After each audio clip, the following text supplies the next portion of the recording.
Fala pessoal, beleza? Vamos dar continuidade aí no ECA, como eu mandei em áudio para vocês no grupo de estudos aí. Muita atenção aí a partir do capítulo 5, na página 46 aí da apostila, tá? Galera que tá fazendo o concurso de Cubatão, bora falar do direito à educação, à cultura, ao esporte e ao lazer, tá? Do ECA. Artigo 53. A criança e o adolescente têm direito à educação, esporte. Não, a criança e o adolescente têm direito à educação visando ao pleno desenvolvimento de sua pessoa, preparo para o exercício da cidadania e qualificação para o trabalho, assegurando-se-lhes. Aí vem os incisos aqui, leiam tudo, tá? Eu vou pontuar para vocês os pontos aqui de questões de prova, mas é necessário que vocês façam a leitura íntegra para melhor entendimento e compreensão da lei, tá? Vamos lá, inciso 1, a igualdade de condições para acesso e permanência na escola, isso é questão de prova. Inciso 2, direito de ser respeitado por seus educadores, acredite ou não, isso também é questão de prova, tá? Direito de contestar critérios avaliativos, podendo recorrer às instâncias escolares superiores. Também questão. Só nesse trecho, tem mais de 20 questões de prova, só nessa página aqui, tá? Inciso 4. Direito à organização e participação em entidades estudantis. Exemplo, Grêmio estudantil, tá bom? Inciso 5, acesso à escola pública e gratuita próxima à sua residência, garantindo-se vagas no mesmo estabelecimento a irmãos que frequentem a mesma etapa ou ciclo de ensino de educação básica. Sempre muita atenção quando for citar essa parte, que a banca pode querer enganar vocês. Educação básica, é educação gratuita de verdade, exigida no ECA, é sempre a educação básica, tá bom? É o ensino fundamental, tá? No artigo 53, vou ler o caput do artigo, que é a questão de prova. É dever da instituição de ensino, clubes e agremiações recreativas e de estabelecimentos congêneres assegurar medidas de conscientização, prevenção e enfrentamento ao uso ou dependência de drogas lícitas. Tá bom? Grave bem isso aqui, marque na sua apostila para sua revisão. Artigo 54. É dever do Estado assegurar à criança ou adolescente ensino fundamental obrigatório e gratuito, inclusive para os que a ele não tiveram acesso na idade própria. Isso na idade própria quer dizer aquelas crianças que na sua idade lá dos 6 anos, 7 anos não conseguiram ingressar à escola e acabam tendo que ingressar no ensino, vamos dizer assim, numa idade mais avançada, tá bom? Sendo o ensino fundamental é gratuito e é obrigatório, então é garantido pelo Estado, galera. Posso dizer aqui no inciso 2, progressiva extensão. Então eles não emendam uma coisa na outra, eles garantem um ensino fundamental, obrigatório e gratuito.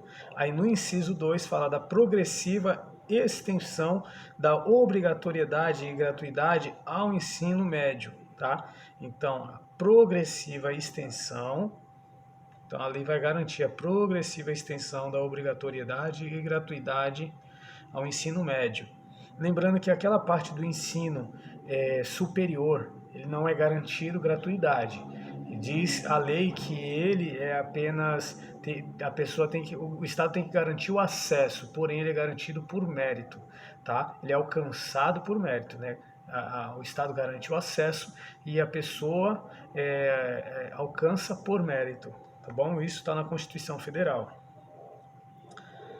Deixa eu ver. Atendimento educacional especializado aos portadores de deficiência, preferencialmente na rede regular de ensino. Muita atenção nesse trecho também, porque já caiu em prova para mim. Atendimento em creche e pré-escola, as crianças de 0 a 5 anos de idade. Isso caiu 2 vezes já em questão de prova para mim. Eu não lembro bem se em Jundiaí e Praia Grande ou se foi em Praia Grande e em Budas das Artes, mas caiu 2 vezes para mim em questão em provas, essa parte aqui. Do atendimento em creche e pré-escola a crianças de 0 a 5 anos de idade. Acesso aos níveis mais elevados do ensino, da pesquisa e da criação artística, segundo a capacidade de cada um. Inciso 6 aqui do artigo 54, oferta de ensino noturno regular adequada às condições de adolescente trabalhador. Isso aqui também é questão de prova. Tá? No parágrafo 2º, o não oferecimento do ensino obrigatório pelo poder público ou sua oferta irregular importa a responsabilidade à autoridade competente. Ou seja, ele tem que oferecer, o poder público tem que oferecer o ensino obrigatório, tá? Gratuito, e ainda tem que oferecer o número de vagas regular. Não pode oferecer um número de vagas muito inferior, porque isso importa em crime de responsabilidade. Parágrafo 1º, que eu acabei pulando por acidente aqui. O acesso ao ensino obrigatório é gratuito e é direito público subjetivo. Tá bom? Parágrafo 3º, compete ao poder público recensear os educandos, que são os alunos, tá? Os estudantes, no ensino fundamental, fazer-lhes chamada e zelar junto aos pais ou responsáveis pela frequência à escola. Isso também é questão de prova. O caput do artigo 55 também os pais ou responsável têm obrigação de matricular seus filhos, pupilos, na rede regular de ensino. Artigo 56. Os dirigentes de estabelecimento de ensino fundamental comunicarão ao Conselho Tutelar os casos de maus tratos envolvendo seus alunos, reiteração de faltas injustificadas e evasão escolar, esgotados os recursos escolares. Tá? Isso aqui presta muita atenção nesses 3 aqui, onde os dirigentes das escolas, dos estabelecimentos de ensino, deverão sempre comunicar aí ao Conselho Tutelar. Elevados os níveis de repetência. Então, esgotados os recursos escolares, que é a orientação do aluno, eles devem, orientação do aluno e dos pais quanto a isso, né? Então, eles não resolveu a situação, falando com o aluno, orientando o aluno e orientando os pais, eles devem então comunicar ao Conselho Tutelar maus tratos envolvendo seus alunos, reiteração de faltas injustificadas e evasão escolar, esgotados os recursos escolares e os elevados níveis de repetência. Deixa eu ver o artigo 58. O processo educacional respeitar-se-ão os valores culturais, artísticos e históricos próprios do contexto social da criança e do adolescente, garantindo-se a estes a liberdade da criação e o acesso às fontes de cultura. Vamos para o capítulo 5, do direito à profissionalização e à proteção no trabalho. Essa parte aqui também é muito importante, pessoal, porque vai falar de como o adolescente vai poder trabalhar, ingressar no mercado de trabalho, sob que condições e circunstâncias. Tá? O artigo 60 é proibido qualquer trabalho a menor de 14 anos, salvo na condição de aprendiz. Então preste atenção muito nos detalhes. Nesses trechos aqui, você presta muita atenção nos detalhes, para você gravar os detalhes, para que a banca não venha trocar uma palavra, tá? uma palavra negativa, de negativa, por uma afirmação em positivo e acabar te enganando. Tá? Por exemplo, ela pode dizer que é permitido o trabalho do menor de 14 anos, inclusive na condição de aprendiz, mudando todo esse contexto aqui para tentar te derrubar. Tá? A proteção, isso no artigo 61, a proteção ao trabalho dos adolescentes é regulada por legislação especial, sem prejuízo do disposto nesta lei. Deixa eu ver, considera-se aprendizagem e formação técnico-profissional ministrada segundo diretrizes e base na legislação, isso no artigo 62. Vou colocar aqui para você o artigo 63 e alguns pontos dele. Ó. A formação técnico-profissional obedecerá os seguintes princípios. 1. A garantia de acesso e frequência obrigatória ao ensino regular, ou seja, não adianta ele estar na instituição de aprendizagem de formação profissional se não for exigido do adolescente, da criança ali, do adolescente, a obrigatoriedade dele frequentar a escola, certo? 2. A atividade compatível com o desenvolvimento do adolescente. Também não adianta ele estar numa instituição de aprendizagem aprendendo algo que é incompatível com o seu desenvolvimento. Ele tem que aprender algo que esteja compatível ali. É claro que a gente sabe que tem uns que são mais desenvolvidos e outros que demoram um pouco mais para desenvolver certas habilidades. Então aquilo tem que ser adequado à habilidade dele, ao desenvolvimento de cada um. É algo individual. Um horário especial para o exercício das atividades. Não pode ser também um horário normal, como um horário de um adulto. Tem que ser um horário adequado também às especificidades de cada um, tá bom? Da criança e do adolescente, tá? Então não pode ter um horário exacerbado ali, não pode ser algo muito exagerado, tá bom, pessoal? Lembrando, sempre levando em consideração que é uma pessoa em desenvolvimento, em formação. Artigo 64, ao adolescente até 14 anos de idade é assegurado bolsa aprendizagem. Então, adolescente até 14 anos. Ao adolescente aprendiz maior de 14 anos, são assegurados direitos trabalhistas e previdenciários. Então, tem que prestar atenção nessa parte aqui, do adolescente que é adolescente aprendiz maior de 14 anos, tá? São assegurados já os direitos trabalhistas e previdenciários, normal, como qualquer funcionário, qualquer profissional. Ele até 14 anos é garantido o direito de bolsa aprendizagem. Passou aí dos 14 anos, ele já tem direitos previdenciários, carteira assinada, etc. Beleza? Ao adolescente portador de deficiência é assegurado trabalho protegido, ou seja, é um horário especial, situações especiais de trabalho e proteção, né? Por quê? Porque ele pode errar, às vezes até mais do que aquele adolescente normal, então é necessário um regime bem especial para o adolescente portador de deficiência, beleza? Isso significa e chama-se o trabalho protegido, tá bom? No artigo 67, ao adolescente empregado aprendiz em regime em regime familiar de trabalho, aluno de escola técnica assistido em entidade governamental ou não, é vedado o trabalho. 1.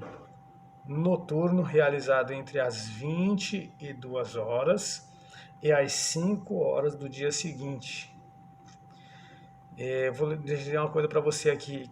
Por que ele diz aqui em regime familiar? Para tirar uma dúvida que eu sei que muita gente pode ter. Regime familiar, por exemplo, uma família é dona de uma padaria, certo? E o adolescente vai lá e ajuda os pais na confecção, posso dizer assim, dos pães, doces, etc., como uma aprendizagem também. E isso não é crime. Só que tem que observar o horário, o padrão de horário limite em que aquele adolescente pode contribuir com aquilo. O horário tem que ser reduzido, né, da jornada dele, além de que tem um horário que ele pode trabalhar de limite até tal hora, né, e a partir de tal hora, ou seja, ele não pode trabalhar a partir das 22, né, e antes das 5 da manhã, né? Então fica vedado o trabalho noturno realizado entre as 22 horas da noite de um dia e as 5 horas da manhã do dia seguinte. É vedado, é proibido trabalho perigoso, insalubre, trabalho penoso, tá?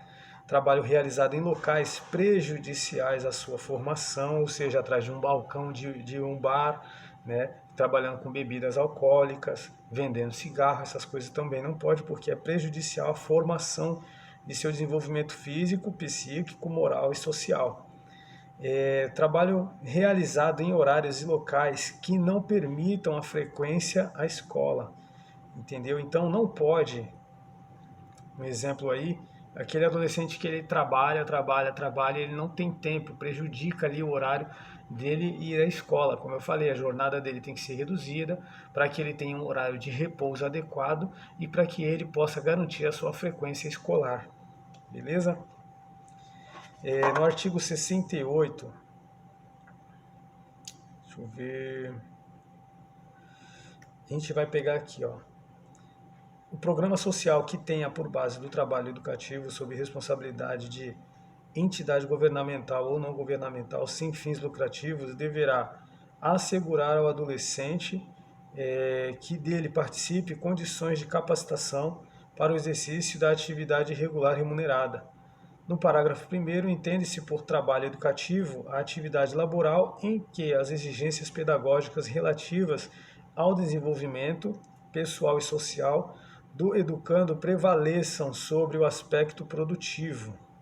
Ou seja, nessa parte de trabalho para o adolescente, a parte educacional, tá, e social, ela deve prevalecer sobre a parte produtiva. Não deve se ser cobrado produção no trabalho do adolescente. Aquilo tem que ter principalmente um cunho educativo, tá, um cunho profissionalizante, e não exigir como se fosse um adulto trabalhando, onde a gente é cobrado ali por produção, produção, produção. Beleza? A remuneração que o adolescente recebe pelo trabalho efetuado e a participação na venda dos produtos de seu trabalho não desconfigura caráter educativo. Isso aqui a banca pode te enganar dizendo que desfigura, tá? Desfigura. A remuneração que ele recebe não desfigura o trabalho educativo. Por quê? Porque ele tem o direito de receber pelo seu trabalho, pela sua produção, tá? Pela sua participação. E isso é direito dele e não vai desconfigurar, não vai desfigurar o trabalho educativo. Tá? Desde que o item lá sugerido no parágrafo 1º seja atendido. E para a gente encerrar aqui essa primeira parte, o artigo 69, o adolescente tem direito à profissionalização e à proteção no trabalho, observados os seguintes aspectos, entre outros: 1. O respeito à condição peculiar de pessoa em desenvolvimento e a capacitação profissional adequada ao mercado de trabalho. Beleza? A gente fica aqui essa primeira parte onde vai falar sobre o direito da educação, a cultura, esporte e lazer e a profissionalização, a proteção do trabalho do adolescente, tá bom? A gente vai entrar na próxima etapa do título 3, que é da prevenção, do capítulo 1 das disposições gerais, beleza? Até já, galera!